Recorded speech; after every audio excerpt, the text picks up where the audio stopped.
안녕하세요. 비생TV 진아입니다. 오늘은 건강 관련 주제를 가지고 함께 하겠습니다. 우리 몸은 어느 것 하나 소중하지 않은 것이 없다는 것을 여러분도 다 아시죠? 그렇게 소중한 우리 몸의 건강을 외관으로 확인할 방법이 있어 공유하고자 합니다. 그 방법은 입술의 모양이나 색깔로 건강을 확인하는 방법인데요.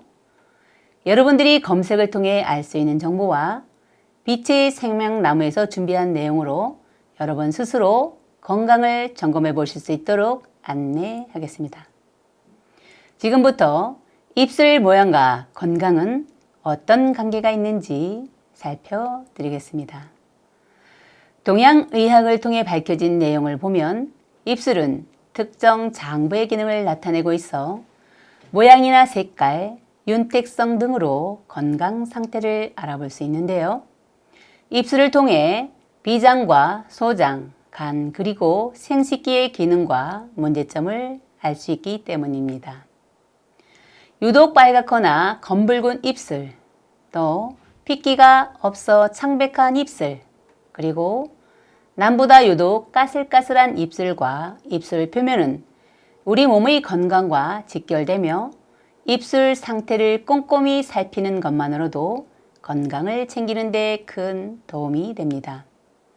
입술은 보통 윗입술보다 아랫입술이 두껍고 큰 편입니다. 모세 혈관의 분포가 많아 다른 피부보다 붉은색을 띠며 입술 피부는 털이나 분비선이 존재하지 않고 신경, 감각이 많이 분포하고 있어 차고 뜨겁고 거칠고 부드러운 것들에 대한 감각과 촉각에 민감합니다. 입술은 구강 구조를 변화시켜 정확한 발음을 내며 입안의 음식물을 보호하고 소화를 돕습니다. 온도에 예민하며 입술 표면의 신경을 통해 감각, 촉각 등 자극에 반응하고 주변 근육을 움직여 표정을 변화시키며 다양한 의사소통에도 이용됩니다.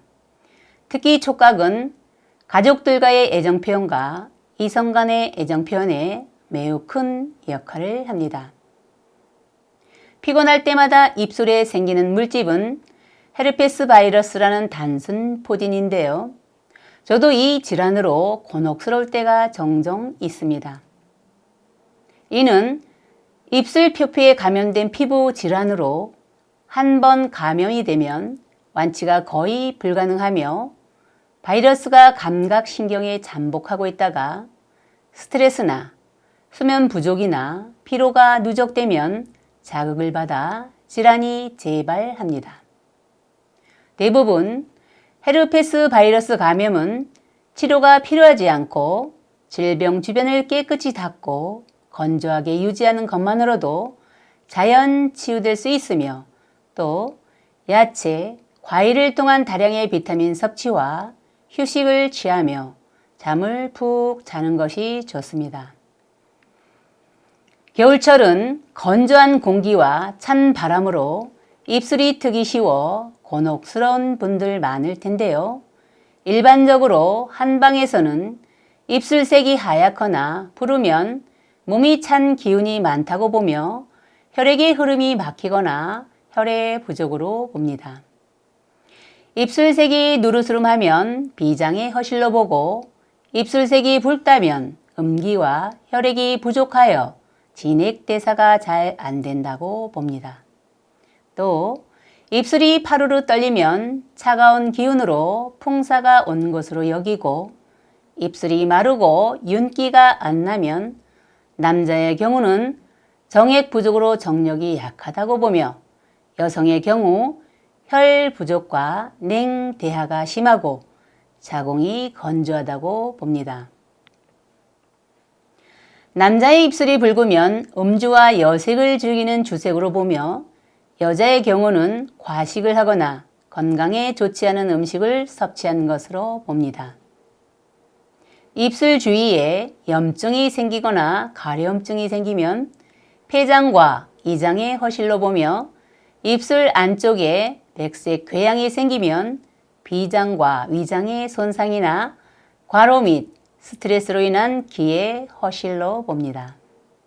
증상별 몸 상태를 조금 더 알아볼까요? 입술이 바짝 마르면 평소 스트레스를 많이 받거나 지나치게 긴장하여 뇌신경에 무리가 온 것이며 잦은 술자리나 과한 업무로 간이 지쳐 있음을 의미합니다. 여성의 경우에 입술이 윤기가 없으며 입술 주변에 뾰루지가 생겼다면 자궁이나 방광 쪽을 살펴야 하며 생리불순이나 냉대화 등으로 자궁 주변의 혈 부족과 순환 이상을 체크해야 합니다. 입술색이 검거나 푸르스름할 경우 몸에 찬 기운이 많다는 것을 의미하며 혈의 부족과 막힘이 있음을 의미합니다.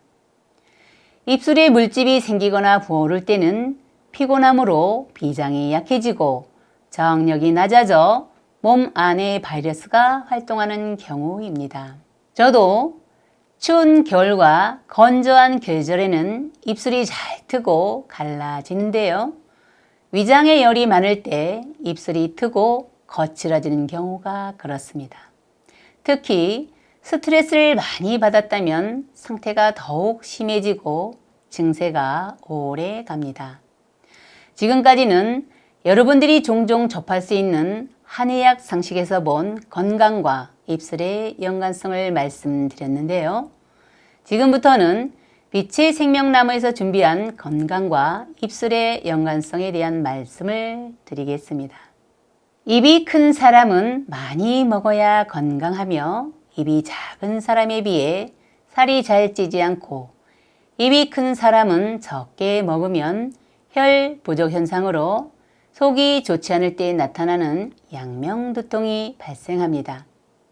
입이 작은 사람은 소화력이 약해 소식을 해야 건강에 도움이 되며 많이 먹으면 살이 찌는 체질입니다. 입이 작은 사람은 밥을 먹고 나면 힘이 불끈 나야 함에도 불구하고 오히려 힘이 나지 않아 힘들어하는 경우가 종종 있습니다. 그래서 늘 식사량을 조절해야 하는데요. 이것을 식후 혼건이라 합니다. 윗입술이 발달하여 윗입술이 아랫입술을 덮는 사람은 양인이며 동맥이 발달했고 동맥이 발달한 사람은 차원 높은 의식을 구현하는 데 적합한 사람입니다. 윗입술이 발달한 사람의 특징은 감정에 휘둘리지 않고 이성적이며 논리적이지만 남의 말을 잘 경청하지 않고 고집불통이 많습니다. 아랫입술이 발달한 사람은 음의 에너지를 가지고 있어 인맥이 발달했고 감정선이 발달해 자상한 편이고 다정다감한 성격을 가졌습니다. 반대로 강한 욕심이나 욕망을 드러내는 성향이 있습니다. 입술이 얇은 사람은 양기가 많이 부족하며 씹는 것을 싫어하고 마시는 것을 좋아해 음료수를 즐겨 마시는데요. 이렇게 씹는 것보다 마시는 것이 좋아서 생긴 가슴 통증을 음심통이라 합니다. 입술이 얇은 사람은 양기가 부족한 방광체이며 진액의 순환이 정체되어 생기는 수체로서 가슴 통증이 자주 나타납니다. 남성들이 좋아하는 여성의 입술 모양은 앵두 같은 입술인데요. 이런 유형은 가슴이 늘 답답해하며 예민한 성격이며 화를 자주 내는 경향이 있습니다. 입술이 얇은 사람은 마시는 것을 좋아해 눈가에 기미와 주근깨, 편평사마귀 등이 많이 생깁니다. 입술이 두꺼운 사람은 음이 부족한 담체형으로 마시는 것보다는 씹는 것을 좋아해 오징어 2-5마리 정도를 한꺼번에 먹을 수 있습니다. 또 껌 씹기를 좋아하거나 음식을 많이 먹거나 불규칙한 식사나 폭식을 자주 하는 경향이 있습니다. 저녁에 식욕을 절제하지 못해 식사 후에 가슴이 답답하고 아픈 식심통으로 인해 고생할 수 있어 식습관에 주의를 기울여야 합니다. 입술은 촉촉해야 건강합니다. 입술이 건조하면 몸의 에너지인 정이 부족한 것으로 근본적으로 건강을 잘 챙겨야 합니다. 잠잘 때 입을 벌리고 자는 사람은 비장과 위장이 약한 것으로 비위를 잘 다스려야 하며 잠을 자고 난 후 입이 쓴 것은 심장에서 발생하는 열이 원인이며 입에서 나는 단내는 간담의 열 때문입니다. 이처럼 입술 모양은 태어나기 전 영이 조물되는 과정에서 이미 정해져 있으나 연륜에 따라 모양이나 색이 변하기도 하는데요. 섭생하는 음식 등의 영향으로 달라질 수 있으니 자신의 입술 모양과 건강 상태를 고려하여 음식을 섭취하면 도움이 됩니다. 지금까지 입술로 보는 건강 이야기를 말씀드렸는데요. 도움이 되셨다면 좋아요, 구독 부탁드립니다. 감사합니다.